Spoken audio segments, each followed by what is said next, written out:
What's up, Red Rocks Church? Happy RE60. We are getting to the tail end of this thing. It's been incredible for me. I hope it has for you as well. We are midway through the Gospel of John, and I'm not sure if you're allowed to pick favorites. I'm pretty sure you are. I think it's okay to have favorite verses and favorite books. Of Matthew, Mark, Luke, and John, John is by far my favorite of the four Gospels. I tend to judge it by how much I can put myself into the scene and how much I feel like I'm experiencing the setting with my five senses. And when I read the book of John, man, I really feel like I can almost smell what's happening in the book. That's how real John is. And so if you haven't been doing RE60, that's completely fine. Bible reading plans are not for you to be a slave to or to serve just so you can check something off a list. This is about you getting closer to Jesus, and you can pick this thing up and read it anytime. And if you haven't been keeping up with us, start in John. I promise you, it might be the best place. I always tell people to start in John anyways when they're new to the Bible.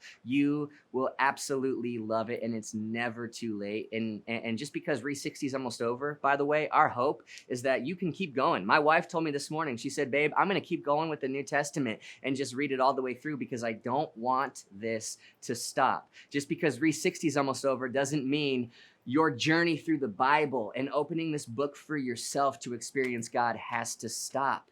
This was the kickstart to hopefully start a brand new journey of you learning to meet your maker and know him more through the pages that through the words he's given to you on these pages that are readily available to you any single day. So get in John. I promise you it is so awesome. I was reading John 7 and I was reminded, especially given the rain. It's totally raining and it's awesome. It's finally starting to feel like hoodie weather just a little bit, which is great because we have these brand new Kingdom Culture hoodies. Is that a shameless plug? Absolutely it is, because these are awesome and they're cozy.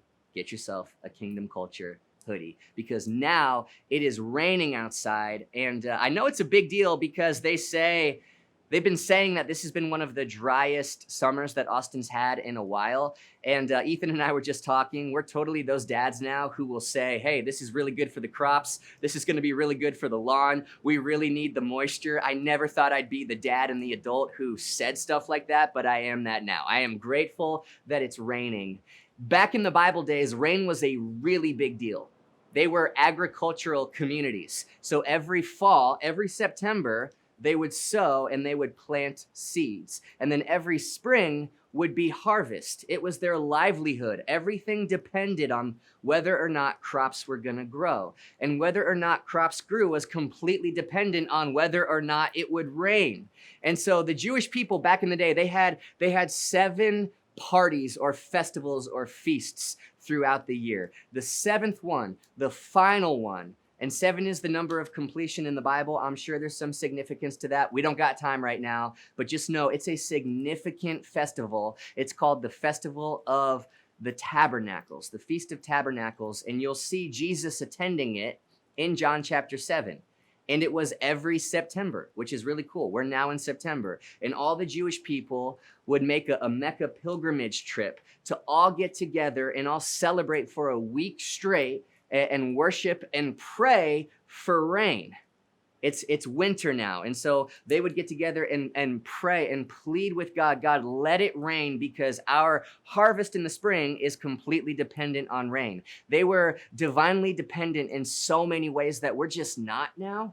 If I need water, I can go to my fridge and get ice cold filtered water straight from my fridge. If I want to take a shower, I can do that. If I want to wash my car or run the dishwasher or wash my clothes, I don't have to pray before doing that. It's honestly kind of amazing, and we are lucky, but I take it for granted.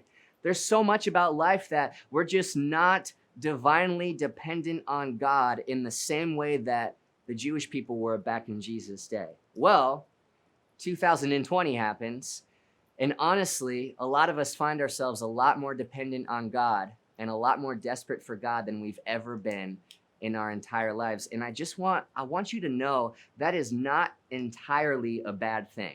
In fact, desperation and God dependency might just be the best thing that could ever happen.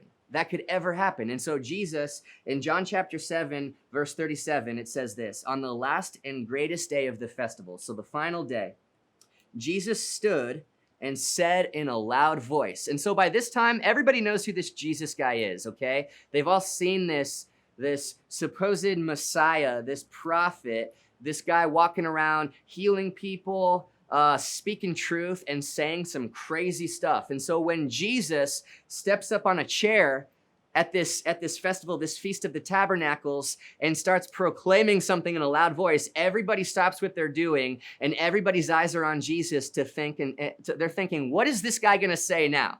They're all like, if they had their phones, they would totally be doing Instagram stories of this guy right now. Like, could this be the Messiah? God of Jacob? Yes or no? Like the survey, the questionnaire thing on Instagram, whatever. That's just where my mind goes. So Jesus is up on a chair, and this is what Jesus says in a loud voice. He says, let anybody who is thirsty. So right now he's speaking of water. He's speaking of rain in every sense of the meaning. Anybody who is thirsty, anybody who needs rain, anybody who needs blessing from God to fall from heaven onto their lives, come to me and drink. Whoever believes in me, as scripture has said, rivers of living water. This was a big deal. Rivers of living water will flow from within them. And so I don't know if you remember reading John chapter 1, but it's kind of like this, it's kind of like a second Genesis creation story. John starts with, in the beginning was God, and the Word, capital W, was with God in the beginning. That word means Jesus. He was in the beginning with God. Everything that was created in the beginning was created through Jesus. So this same Jesus was there in the very beginning, hanging constellations across the night sky, breathing creation out of his mouth with his word. And then John chapter 1 says this, something crazy. The Word became flesh. God put on skin and bone and dwelled. That's a key word. He dwelled with his people. So this is the festival, the Feast of the Tabernacles, okay? So back then, the Old Testament was written in Hebrew.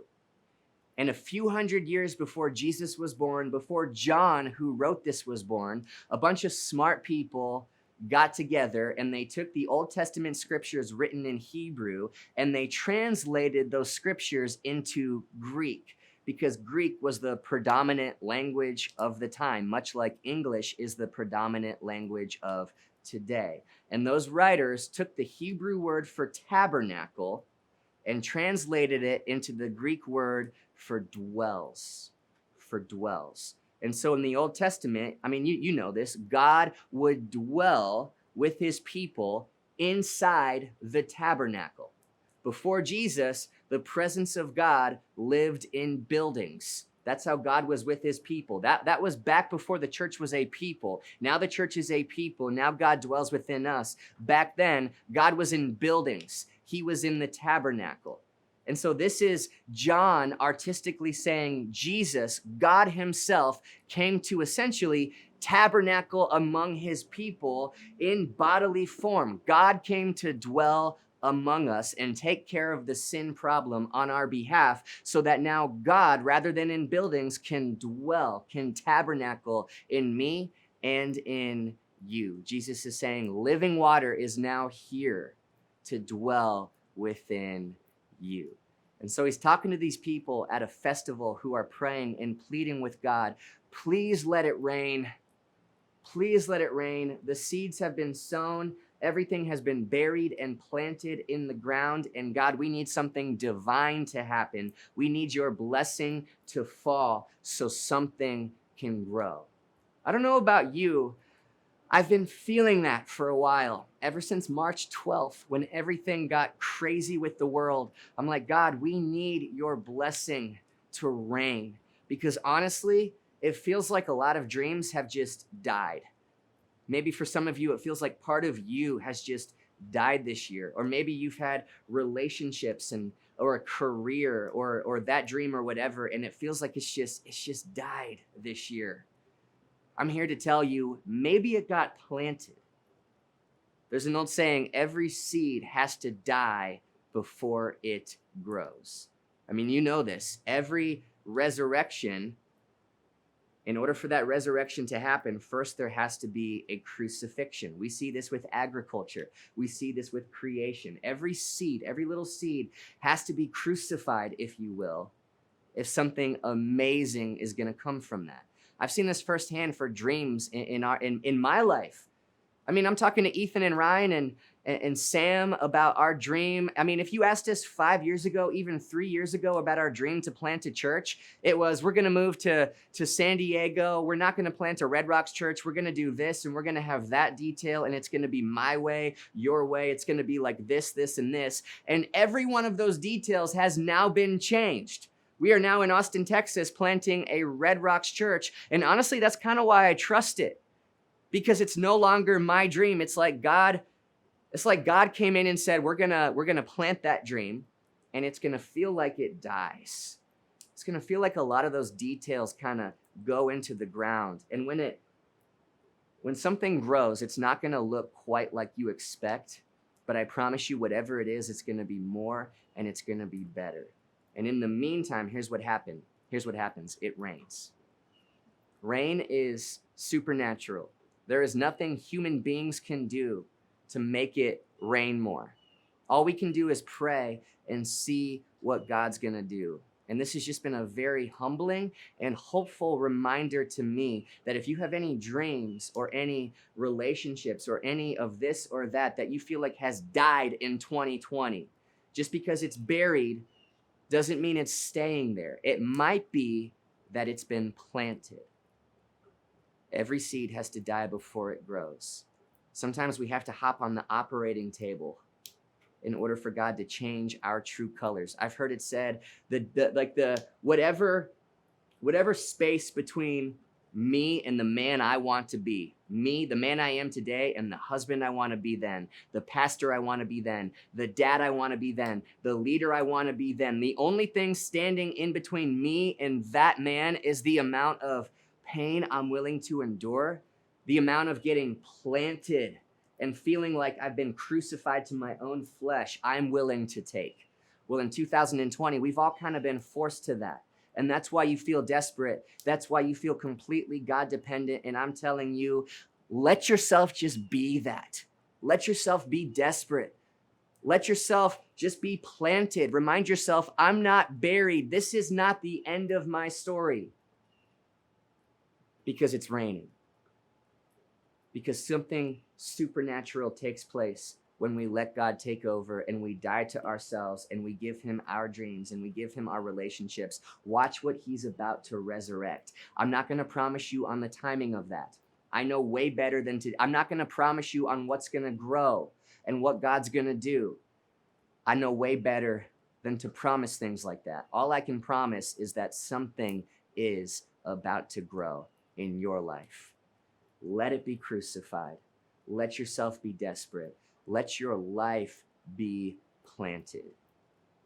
And fix your gaze on Jesus Christ. That's what the author of Hebrews said. I kind of feel like the author of Hebrews, when he says in Hebrews chapter 12, hey, fix your eyes on Jesus. He was talking to people who were going through it.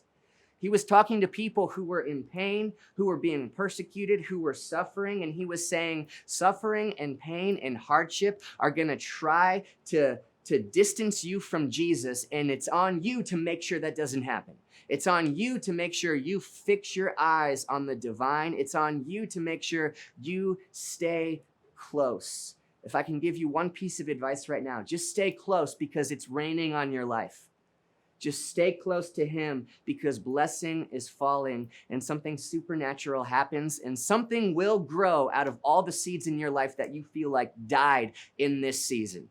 Take heart, Christian. We are in this together. If you go look at the redwoods on the Pacific coast in Northern California, some of those trees are 300, 400 feet high, 2,000 years old. Some of those trees were there when Jesus and John walked the face of this planet, which is just cool. Those trees have roots that go out in a perimeter around that tree about 100 to 200 feet. It's what happens beneath the surface that allows something to grow so high and so tall and so beautiful. Do not disregard the season of being planted. Do not disregard and think it's nothing or think things are over just because dreams are underground right now. Why? Because it's raining. Let it rain. Spiritual blessing is coming. Let the supernatural do what he does best and stay close. And the best way I think you can stay close right now, read John. It's where we're at as a church. Put yourself in these stories, experience them, smell it, taste it, see it, hear it, and feel it. And fix your eyes on Jesus. Get your focus. Nobody who meets the real Jesus has a problem loving him. Open your Bible to John and say, God, give me the real Jesus, not counterfeits, not that version, not the version I grew up with, not the picture or the stained glass version of Jesus. Give me the real thing, because he is that rain. The God here to dwell and tabernacle with his people, living water. He is what you're looking for. And in a season of desperation, you learn that better than any other season of your life. So don't waste it. Church, we love you. Happy RE60.